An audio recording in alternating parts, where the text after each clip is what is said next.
I think that was one of the biggest things that I learned through my journey was, and I only learnt it, to be honest, very recently, was to actually allow myself to just take a step back and just feel the grief. Yeah. And it was only towards the end of last year that I really let myself do that, and that's 3 years down the line. So a big thing for me is just to hopefully allow people to, you know, just take a step back.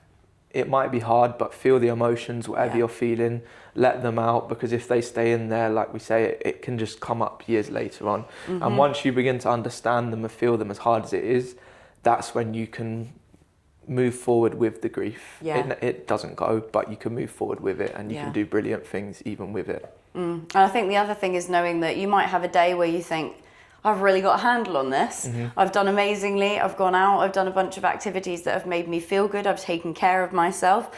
And the next day you wake up and actually you think, what the hell just happened? Like I was fine yesterday, and today it's hit me like a ton of bricks. And that's a normal part of grieving too. Yeah. I literally last year I posted something on social media on one of my pages where I was like, I think I'm finally healing.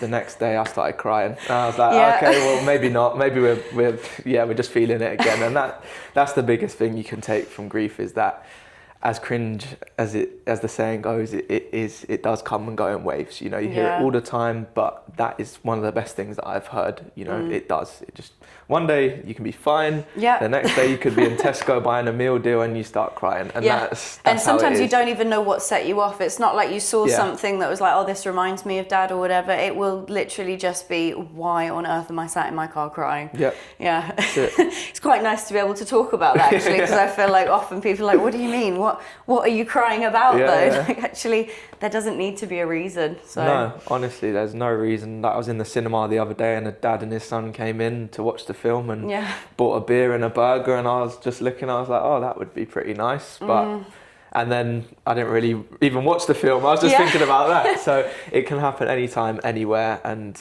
that's just it's interesting you mentioned that, actually, because I had this thought the other day. I saw a dad and a daughter get on the plane, and I actually got jealous. I felt this real pull of jealousy of just like, that's not fair. Why the hell isn't my dad still here? Like, why do you, no disrespect to that lovely family, but why do you get to have your dad and everything's fine, and I have to live now with the grief, and I'm not going to be able to give him a hug again. I'm not going to be able to hold his hand again. And I felt quite wrong feeling that jealousy, actually. You are missing the experiences to come. It's a strange type of grief, because when you try to explain that to people, it's like, well, you're grieving things that haven't actually happened.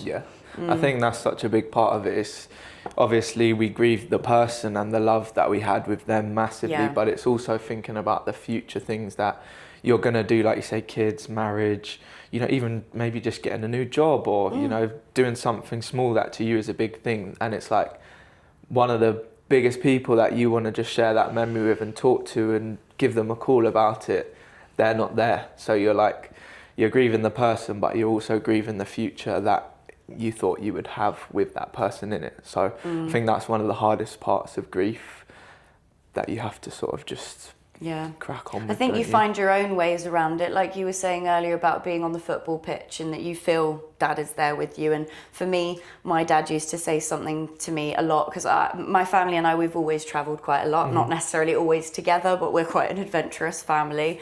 And whenever I was away, if I was feeling sad, Dad would say to me, just look at the moon and know that I'm looking at the same thing. I'm just on the other side. And so now I like to talk to the moon when I'm missing Dad. I will literally go out there and have a full conversation with the sky. And to other people it might seem nuts, but actually that's my way of processing it. And that makes me feel like he's still here with me. I think it's funny that you say, like, to other people that might sound nuts.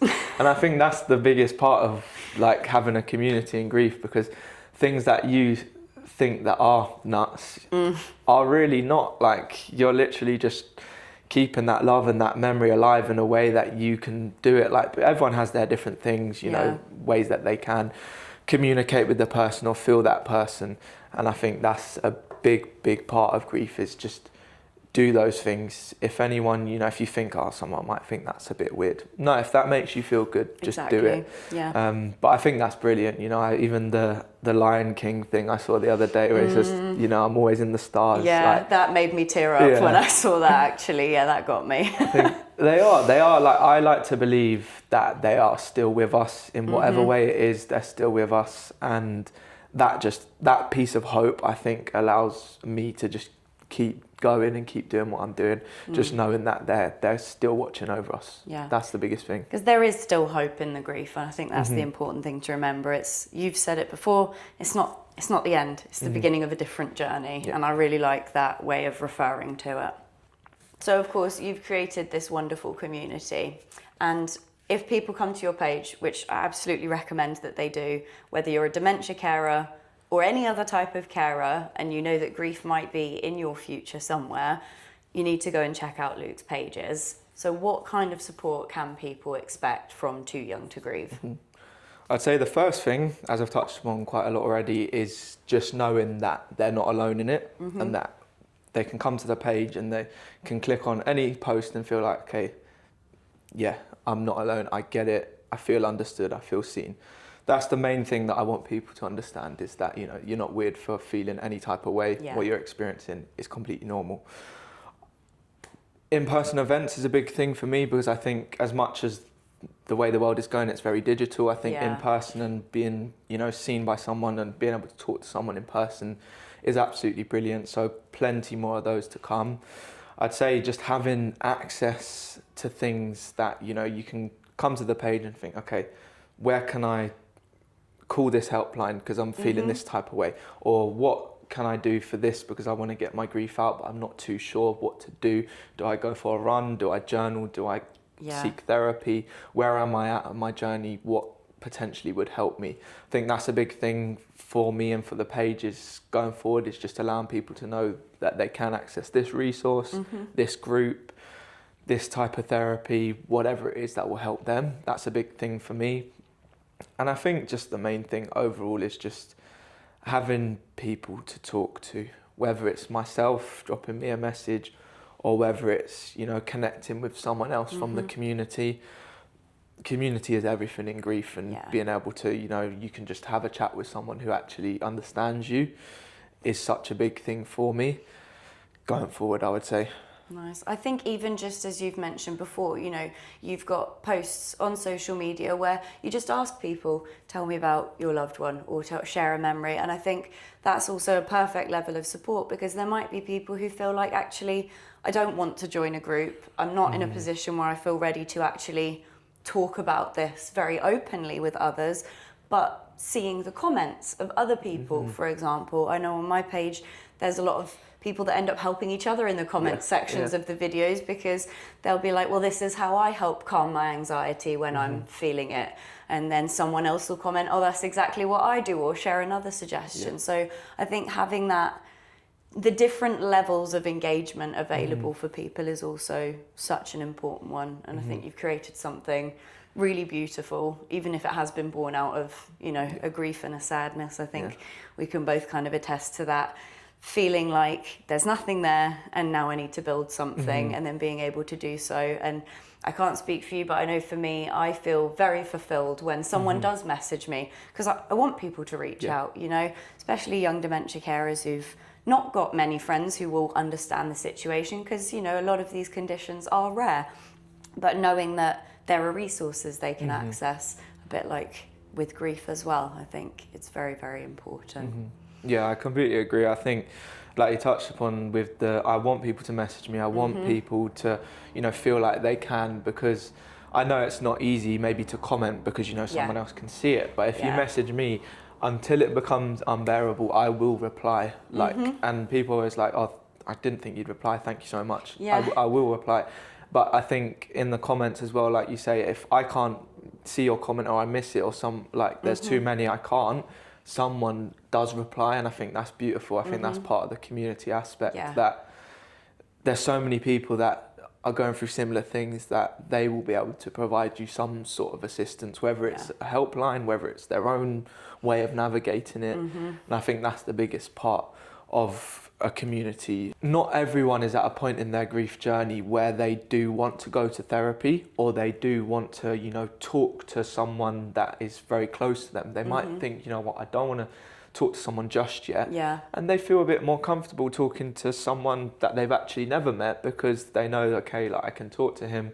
He's not going to tell my friends or my family, and I can just have a chat about it. I know that he's going through the same thing. And I think that's a big thing as well for me, is that, yes, I've done therapy myself and I think it's absolutely brilliant. Yeah, but same. I understand that for other people, they're not at a point where they want to try that just yet. Yeah. And all they want is just to, look, I'm struggling. This is what I'm feeling. Is this normal? And yeah, it is normal. And if you don't want to go to therapy just yet, we can do something else. We can have a chat. We can just talk things through on a, you know, a more relaxed level, not like a therapeutic level. Yeah, exactly. Yeah, that's kind of what the guidance calls on my page are a lot more for as well. It's to find that comfort as well as those resources and information. And I think obviously both of us have studied psychology at university, so I think have ultimately had that insight of understanding our feelings a little bit more than perhaps somebody who hasn't studied it would. But I think for those who haven't, seeing that there are spaces where it's normal to engage with this, that this is part of what the brain does when you're grieving, a part of even the physical processes, the stress response, all of it, being able to see not just someone talking at you about it, but seeing someone who has lived it and then finding that community within that space, I just think it's so invaluable. Thank you. And I think that's the main thing that I want to put across, is that I don't want to tell you how to do your grief, because absolutely everyone grieves in different ways. And I'm not going to say, look, you need to go to therapy, because I don't know how you deal with things well. Everyone deals with things differently. So just knowing that, you know, look, I've been through it, I get it. These are type of things that I feel, and then I like to put it out there, and people, you know, like, yeah, I feel that too. And that's the main thing for me. I don't want to teach people how to fix it. I just want you to feel like, look, there's loads of other people who actually feel the same sort of things, because there's so many people who feel the same things as you will have experienced. So knowing that there is just makes you feel a little bit lighter with your grief, I think. Yeah, it makes that load a little less heavy to carry when you're sharing it with somebody else. So thank you so much for joining me today. I feel like this has been an incredibly helpful conversation, and it really is an amazing community that you've created. Make sure that you go and check out Luke's pages. I will link them all in the description below, so go and give him a follow as well, and I'll see you next time.